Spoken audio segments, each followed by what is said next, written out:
Now, And now that's not a game for you to be hyped about. But no, it's a game just like during college football, the first couple games of the season, it's kind of a warm up game. You're playing the Troy States, you're playing the McNeese State, right, the southwestern Louisiana Mud Dogs. Florida International. Right. You line those games up to kind of give your kids some confidence. This was a confidence booster Right, for the Cowboys. I get it. Great job by the right, Cowboys. They actually put some things together. They looked like a football team. The running game actually right, looked fantastic. The blocking was there. Of course, you had nobody to really block because it's San Francisco. right. So let's see what Now happens. that Let's see what happens against that Washington. The Cowboys are predicted by the ESPN predictor to win by 51.4%. 51. They 51. aren't even confident. 51%. Yep. Come on, man. Okay, so let me say this, since I know you're a Dallas fan. Give me your honest assessment of the Redskins from what you've seen. The Redskins have got some great tools. They've got some great things there. One of the problems that the Redskins do have is in their receiving core, which makes them one Okay. dimensional. They have found the run game, but one of the things that the Cowboys can do on defense is defend the run. They've gotten torched a couple of times because you've had a fantastic offensive line. Washington does not Right. have a fantastic offensive line. They got an offensive line that's performing right now. If the Cowboys can stop the run, it's going to take that dimension out of the Redskins. And with a horrible secondary that the Cowboys have, that's what they need to do. Yeah. Yeah. And if they Okay. stop the run on the Redskins, they'll take the game. If they can wear down that defense, get some 4-and-outs on the Redskins, keep the defense of the Redskins on the field, wear them down, that is where you're going to see Elliott start find some success. Because even in games that they've lost, you've seen towards the end of third quarter, fourth quarter of those games, Elliott starts getting some good positive yards. Right. Because he's wearing down that defense and he just keeps going. He's like an Energizer bunny. It's going to be interesting. It's going to be interesting. I really think that the Redskins can match up well. Like I said, their receiving core isn't notable, but neither is Dallas's secondary. The penalties both teams tend to occur from disciplinary or just mental errors may cancel each other out. When it comes down to it at the end of the day, Dallas's run defense would probably, I definitely think Dallas's run defense would be able to suffocate that run game. If it had to come down to the wire, because Zeke has not ran the football in any kind of way that would impress me or lead me to believe he was able to recover from all of the conflict and controversy of the suspensions or talk of the suspension early in the year. You're asking me to say who's capable of winning this game from the pocket, be it Dak or Kirk Cousins. And right now, I'll have to go. Kurt looks real clean. Kurt looked real clean, and that's largely in part to the success of the run game. So I think it's going to be a good game. It's a rivalry game, and for some reason or another, Redskins fans treat these Cowboys games like it's their Super Bowl. Yep. They truly do, because oddly enough, and I'm going to go ahead and say this on the air, I live in Washington, and you would be surprised how many Cowboy fans live here in Washington. If the Redskins lose, there is no traffic the next morning because nobody goes to work. But if the Redskins win, you hear that song all week long. Don't cut your Facebook on because they got all the Jordan face memes and the crying tears. And hey, I'm telling you. When this game ends, I'm gonna send when they start doing their thing, I'm gonna send you some of the stuff that comes across over on this NK. You're gonna be like, "Are you serious?" Like, yeah, it's serious up here. So This game between Washington and Dallas is going to be huge. But matter of fact, but yeah, because they play again. What, in less than 3 weeks? Yep. They don't play on Thanksgiving, do they? Yes, they do play Thanksgiving. They do. That Right. one will be in Dallas. Yeah, that one will be in Dallas on Thanksgiving. So this game is just a precursor. They'll probably have a game in between, and then they go right back to play again.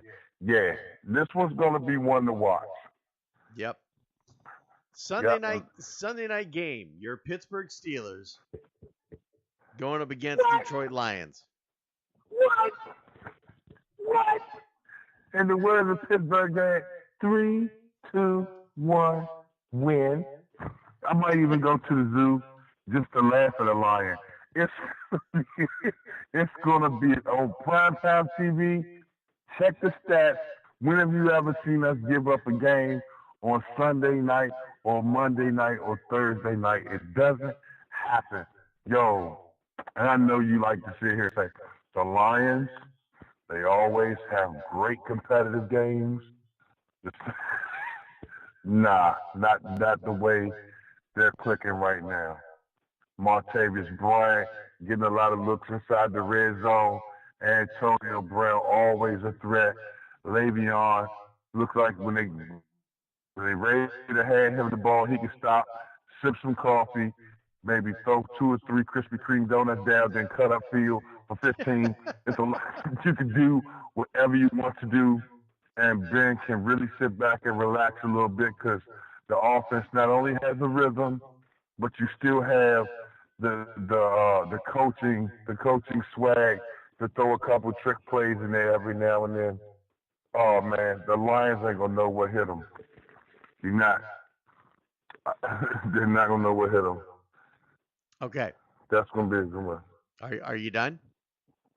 Yep, I'm done. I'm quiet. I'm Steelers. I've only got one stat for you. Uh-oh. You can give me all this thing about prime time and Pittsburgh and all that. Go ahead.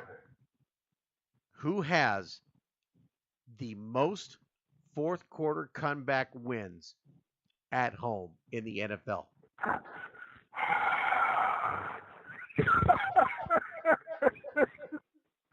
Okay, so you taking the Lions? You gonna go out there and say that? That's not what I said. My question was, who has the most fourth quarter comeback wins at home in the NFL? Is it the Lions?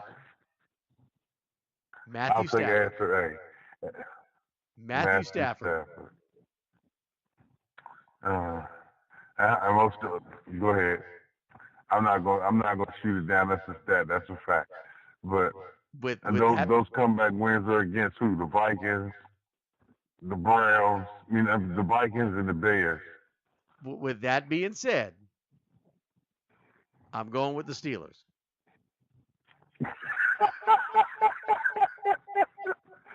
All right. So this week you with us. But I fully expect, because ESPN even says Pittsburgh's only got a 51% chance of winning that football game. What? Yep.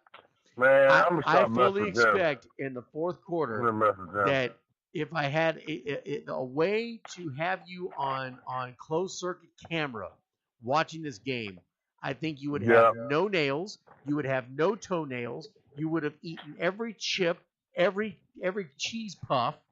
I'm gonna sit right. You know what? I'll cut my live stream on just so I can sip apple juice right in front of the camera for you. Because I think this game is going to drive you to the brink.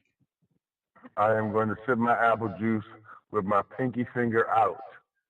Okay. All right. Pinky finger extended. I'm gonna I'm gonna Facebook you when it's 17-14, 2 minutes left in the game, and Matthew Stafford's got the ball and he's driving down the field. Lord. Okay. And that sounds like a dumb one. So now everybody listening, to the hundreds of thousands of people listening at home, expect Kenny, the post on my wall during the Steeler game next Sunday night and check your boy out with the apple juice. It's going down. You just let's do it. Let's do it. Last but not least, the Monday night game, Denver at Kansas City. Let's make it quick. The Chiefs. Yeah. Everybody in Denver broke up. Everybody in Denver broke up. Yeah, I don't know what happened in Denver. They were looking so good to start the season, and all of a sudden they just imploded. Yeah, they've just they simply just imploded. Calcium pills. You know, now they're talking about replacing Trevor Siemian now, where at first he was just like you'd have thought he was walking on water up in Denver. Mm-hmm. It is what it is. Yeah. That the injuries piled up. Yeah. The defense hasn't played nowhere near what it was. Chiefs get back on the winning ways here. Yeah. Definitely gonna be a team to be seen in the playoffs. Denver's too broke up. It's gonna be a while. Yep, no doubt. Well, we're going to call this a wrap, Wow. Wayne. Thanks for joining us tonight, and we'll see you next Tuesday as we take a look at our picks and see how we did. Let's do that. I appreciate you being patient. Hey, man, it's going to be good. Matter of fact, what was the final score for the Astros game? 3-1, Dodgers. Oh, just checking. That's my dog. 3-1, That's Dodgers. My dog. Hey, that'll work. Hey, beautiful show. Appreciate talking to you. Always good to sit down and talk good football and good sports with you. Hey, as always.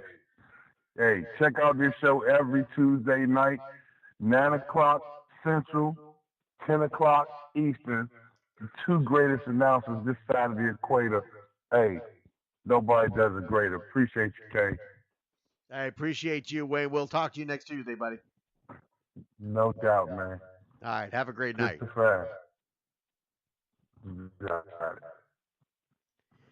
right. So that's our show for the night. Thank you for joining us here on NYSR National Youth Sports Radio. We're going to cut on out. We'll be back Thursday night starting at 9 p.m. as we'll recap the week.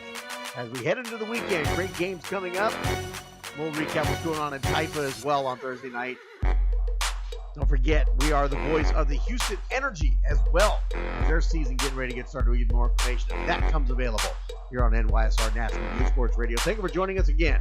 It's the Kennie Long Show every Monday, Tuesday, and Thursday, starting at 9 p.m. Central Time. Have a fantastic night. Peace. You've been listening to NYSR National Youth Sports Radio. Email nationalyouthsportsradio@gmail.com. Follow us on Facebook at NYSR National Youth Sports Radio. On Twitter at Kennie Long NYSR. For information on how to be a sponsor, call 210-5110.